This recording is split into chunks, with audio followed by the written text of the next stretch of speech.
한국과 일본은 과거부터 역사를 비롯해 라이프 스타일, 음식 문화, 엔터 산업 등 다양한 부분에서 외국인들로부터 항상 비교를 받아왔고 대부분 한국은 일본에 뒤처진다고 하는 반응이었습니다. 하지만 2000년대 들어서면서 일본에게 밀리고 있던 대부분의 분야들이 앞서기 시작했고 2020년 그 절정을 맞이하게 된 것인데요. 그리고 최근 일본의 한 칼럼에는 한일 간의 아이돌을 비교하면서 이제는 엔터 부문에서 완벽히 한국에 뒤처진다는 글을 게재해 일본 내에서 큰 화제가 되고 있다고 합니다.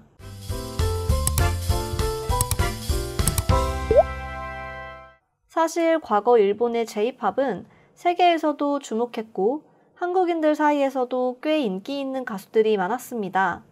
특히 아라시, 아무로나미에 같은 가수들은 한국은 물론 세계적으로도 꽤 많은 인기를 누려왔습니다. 하지만 한국의 엔터 산업과는 다르게 아라시가 속해 있는 자니스 사무소는 일본 내 엔터 사업을 독점하기 위해서 많은 편법을 사용했고 심지어는 지금까지도 그런 행위가 이어지고 있다고 합니다. 이렇게 하나의 회사에서만 그동안의 엔터 사업을 독점해왔고 시기가 상당히 길었기 때문에 다른 회사에서는 오로지 자니스가 했던 방식을 고집할 수밖에 없었으며 그 때문에 일본의 현재 아이돌들은 한국에 비해 크게 뒤처지는 것이라고 설명했습니다. 그리고 경영학자인 클레이턴 크리스텐센은 1997년 발간한 이노베이션의 딜레마의 말을 빌려 언급하기도 했는데요. 특정 시장만의 의견을 수렴해 수익성과 성장률만을 생각한 제품 제작에 몰두하고 있는 기업들이 파괴적 기술에 투자할 때면 이미 늦은 경우가 대부분이다. 그리고 또 하나 팬의 세계화를 이룬 한국과 다르게 일본은 가요 부문에서도 내수 시장만에 너무 편향되어 있다는 의견이었습니다. BTS를 예로 들며 BTS가 세계적인 그룹이 될 수 있었던 이유를 두고 바로 국가를 뛰어넘은 팬들의 활발한 활동이 있었기 때문이라고 언급했습니다. 특히 현대사회에는 스마트폰과 SNS가 널리 퍼진 2010년대 후반 작은 회사였음에도 불구하고 BTS의 인기가 폭발한 건 역시 SNS를 적극적으로 활용해 보다 폭넓은 팬층을 확보하였기 때문이라고 합니다. 뿐만 아니라 현재 엔터테인먼트 사업은 한 나라에 치우친 것이 아닌 점점 세계화가 이루어지고 있는데 여전히 일본은 내수 시장만을 고집하는 경향이 있다고 하면서 자신들의 이런 고질된 약점을 지적하기도 했습니다. 그리고 해당 글을 읽은 일본 네티즌들 역시 자니스를 비롯 일본 음악 시장의 문제를 지적하면서 한국뿐만 아니라 타국에 비해 훨씬 뒤떨어지고 있다고 하는 반응을 보이기도 했는데요. 해당 칼럼을 읽은 일본 네티즌들의 다양한 반응 살펴보겠습니다. 자니즈뿐만이 아니라 지금 일본의 음악계 전반적으로 세계에서 뛰어난 평가를 받지 못하고 있다. 역시 기본적인 가창력과 프로모션의 힘이 타국에 비해서 뒤떨어지는 것은 아닐까?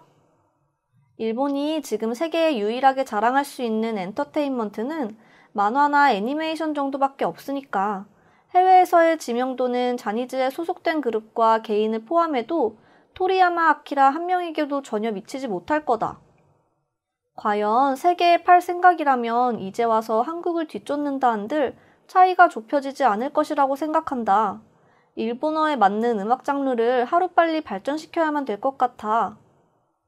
BTS는 아이돌이라 하더라도 아티스트로 평가받고 있습니다. 자니즈도 아니고 일본의 아이돌 중에는 BTS와 비교할 수 있는 대상은 전무한 것 같다. CD 세일즈에 집착하는 것이 아마도 원흉이겠지. 일본 국내에서는 그래도 잘 될지 모르지만 세계에서 통용되는 음악을 내고 싶다면 일단 그 문제부터 해결해야 할 것입니다. 자니즈보다 구독자나 SNS 활동을 활발히 하는 아티스트가 K-팝처럼 세계적인 그룹이 될 수도 있습니다. 해외에 진출하건 어쩌건 전혀 상관이 없다. 일단 가창력 문제를 해결해야 한다. 춤도 춤이지만 일단 노래를 못하니까 난 도저히 봐줄 수가 없어. 솔직히 노래는 좀 심했지. 노래 레슨을 제대로 받기는 하는 건가? 옛날에는 노래를 못 불러도 애교로 넘길 수 있었지만 이제 그런 시대가 아니잖아. 노래도 못해, 예능도 못해, 연기도 못해. 참 총체적 난국이구나. 아마도 사무실 오디션에서 노래보단 외모만 보고 뽑는 게 대부분이겠지. 그렇지 않고서야 저렇게 노래를 못하는 사람이 태반일 수는 없어. 오래전에 히가시야미 군이 자니즈 사무실에는 노래 레슨이 전혀 없다고 한 것 같았어. 그래서 그때는 노래에 전혀 관심이 없는 사무실이구나 싶다고 생각했었지. 자니즈 계열이나 48, 그리고 46 같은 그룹도 물론 그렇지만 비주얼이 무조건이고 노래는 그 다음이라는 인상이 너무 강하지. 군무는 굉장할지 몰라도 개개인의 춤이라고 하면 한일 합동 오디션 프로그램에서 완패할 수 있는 수준이다. 마치 일본 가수들을 보고 있으면 한국의 1군에는 절대 들지 못할 거라 생각된다. 그리고 데뷔만 하면 되겠지 하는 안일한 생각이 문제일 수도 있어. 지금 일본의 아이돌 중에서 압도적인 가창력을 가진 존재는 전혀 없다고 해도 무방할 듯? 빌보드 1위를 차지하고 있는데도 불구하고 몸으로 하는 예능을 하고 프로그램도 스스로 진행하고 심지어 재밌다. 어느 정도의 각본은 있을 수 있지만 멤버들의 두뇌 회전이 상당히 빠른 점과 예의 바른 점에서 전 엄청 놀랐습니다. 국민적 가수가 되더라도 대충대충 하지 않는 멤버도 그리고 기획사도 정말 대단하다고 생각합니다. 자니즈 소속 탤런트들은 춤이 아니라 대부분 버라이어티로 승부하려고 하는 느낌이다. 즉 굳이 나누자면 BTS는 아티스트이고 자니즈는 그냥 탤런트 수준인 거지. 이런 걸로 만족하는 건가? 예능을 하고 싶어서 자니즈에 들어간 건 아닐 것 같은데. 역시 멋진 아이돌이 되고 싶어가 먼저 아니야? 그리고 BTS는 예능도 상당히 뛰어납니다.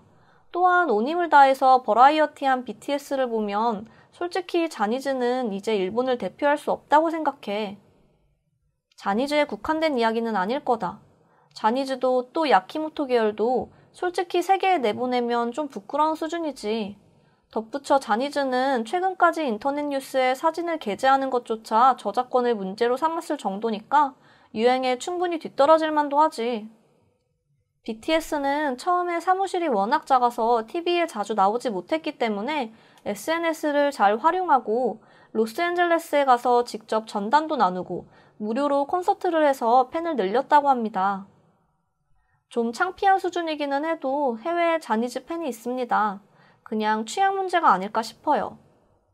나도 자니즈의 새내기는 노력하고 있다고 생각한다. 하지만 에그자일을 포함해 전반적으로 가창력이 부족하다고는 생각한다. BTS가 부른 Fix You의 커버를 보고 난 가창력에 놀랐다. 개인적인 감상이기는 하지만 K-팝에는 BTS 이상으로 가창력이 뛰어난 아이돌이 많다는 것에도 놀랐어. 사진을 사용할 수 없는 것 때문에 심한 문제가 있었던 것이 바로 울트라맨 시리즈의 사전 같은 책에서 각 대원이 울트라맨으로 변신하는 사진을 실으려고 했는데 한 사람만이 사진이 아니라 그림이었어. 허가를 받지 못했다는 점에서 굉장히 안타까웠어. 일본의 갈라파고스는 오랜 옛날부터였습니다. 자니즈 아이돌뿐만 아니라 가전이나 스마트폰도 그랬었죠. 그게 좋은 평가를 얻던 시절도 분명 있었습니다. 이미 시간이 흘러서 낡고 촌스럽다고 평가하는 시대로 바뀌었습니다. 이렇게 오늘 BTS와 일본의 아이돌을 비교한 칼럼 내용을 읽은 일본인들의 반응 살펴보았습니다. 이상으로 오늘의 영상은 마치겠습니다. 다음 영상으로 찾아오겠습니다. 감사합니다.